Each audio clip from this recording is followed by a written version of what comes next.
Yes, you guessed it, it is shootout time, something we haven't done on Ignition GT for a long time, and true to form, wherever I'm involved, it's always going to be about performance, but as is the case with any good threesome, you need partners.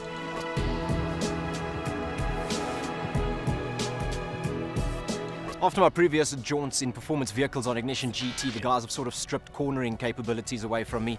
So I'll be doing the straight line stuff. I'll be testing the 0 to 100, but performance cars are not only about straight line acceleration, they need to be able to stop as well.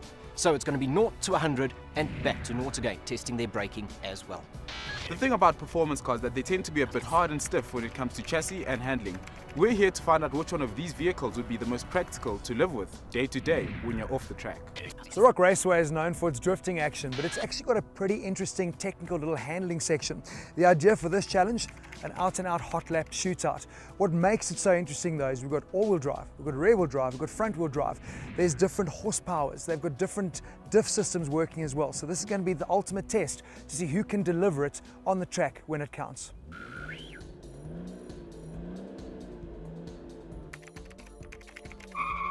The first car up for the 0 to 100 and back to 0 test is the BMW M235i. Its rear-wheel drive layout and 450 newtons of torque make it a firm favourite to take the win here. It's not too difficult to get it off the line, although with the nanny aids disengaged, the 245 section tyres still need to be nursed for grip. It took just under 10 seconds for the BMW to complete the test, each and every run very consistent.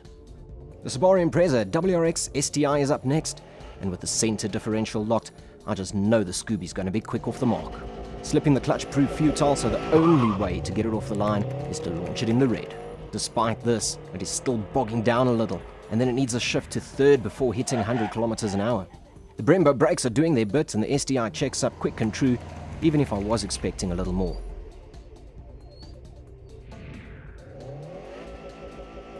Run number 2 was a repeat affair, and a notchy shift into third meant that I could only muster a single 9-second pass.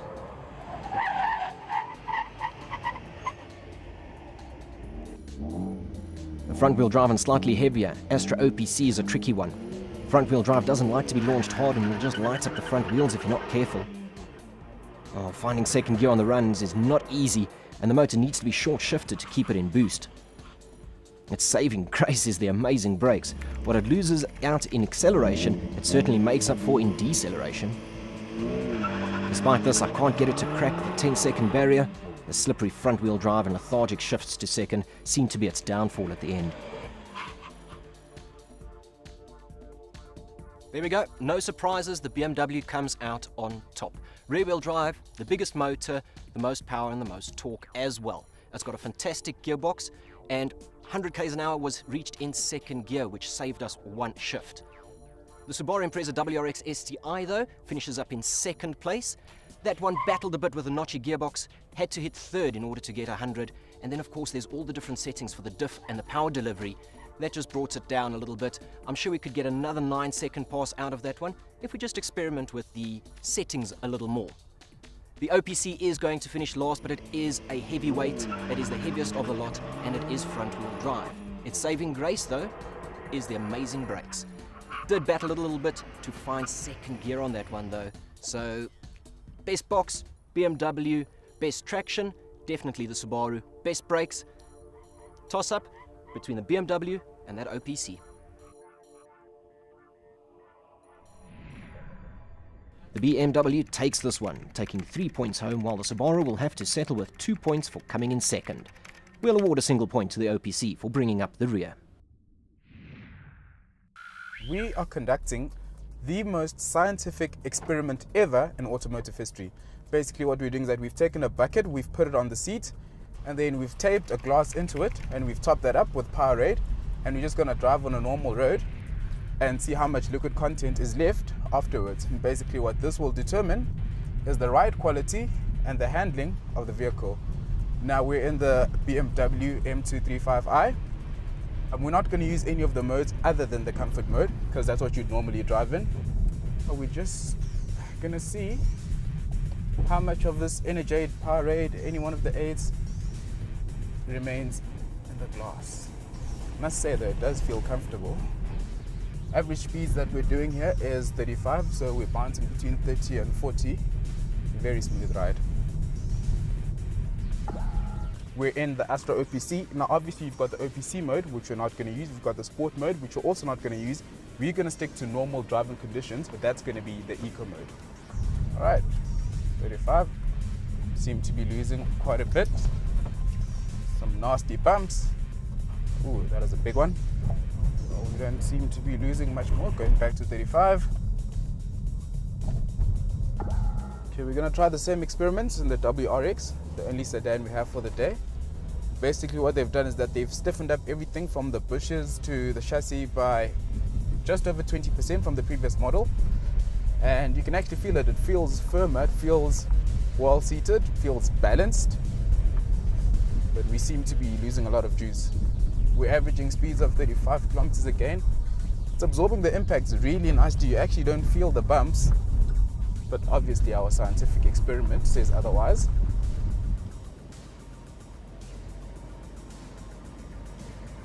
With science, we have just proved the obvious, that the BMW M235i is the most road compliant. It actually feels the most comfortable of the three. The OPC, even though it feels comfortable because of the seats, still has a stiff suspension, and that managed to lose us a lot of liquid.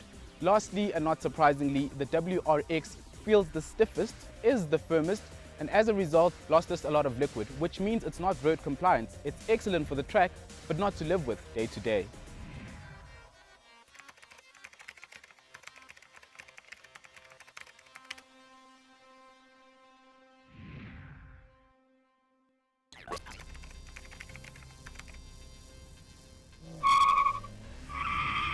Wow, what a rare treat, driving a performance BMW in manual, guys, and what a great gearbox too. Even though we were only using second and third around the tight circuit, the 6-speed box was faultless. But the biggest downfall, running an open differential. You can't get the drive out the corners, nor can you keep momentum on a power slide. And that's why modifications were needed on the differential for that flash mob drifting advert that you saw them doing in Cape Town. And as a result, this rear-wheel drive pocket rocket tends to push the nose. Sure, it's fun to drive, but it's no precision driving tool.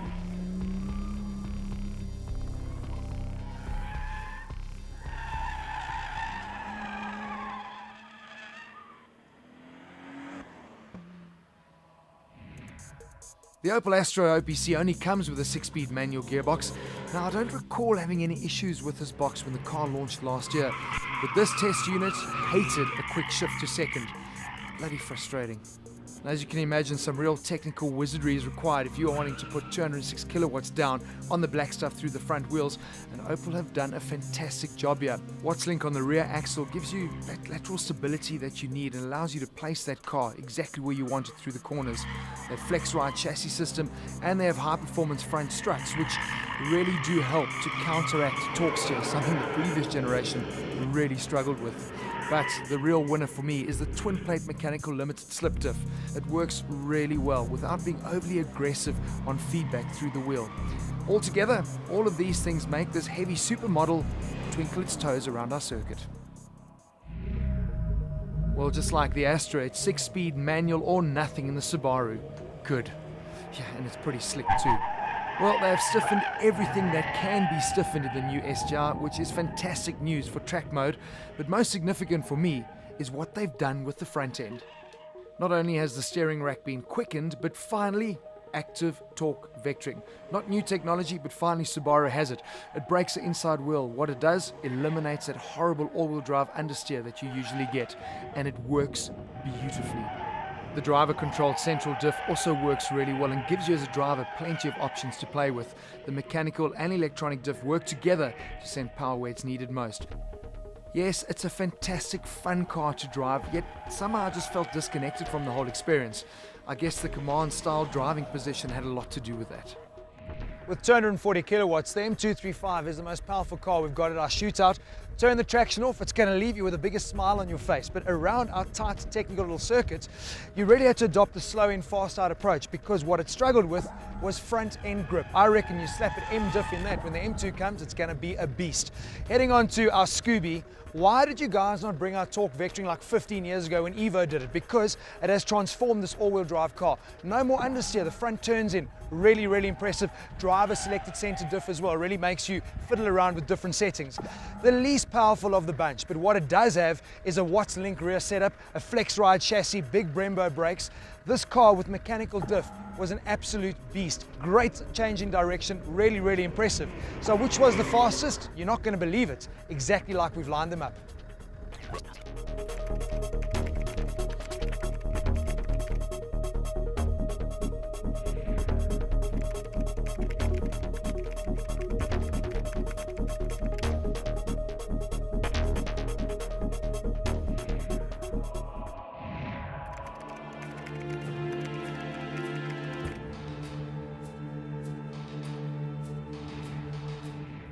If it was my money and I had to buy one, live with it every day, I can't believe I'm actually saying this, it would be the BMW.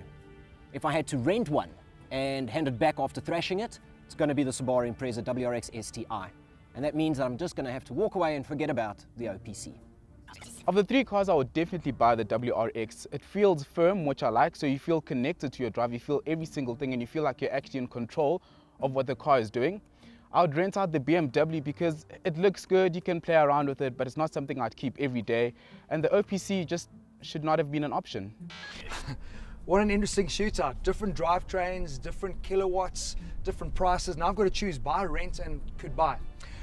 I'm going to buy the Astra OPC. Let me tell you why. It is an absolute beauty to look at. This for me is what a hot hatch should always look like. Super unique styling. They've stuck to their guns with it, and there are not a lot of them on the road, so you are going to stand out.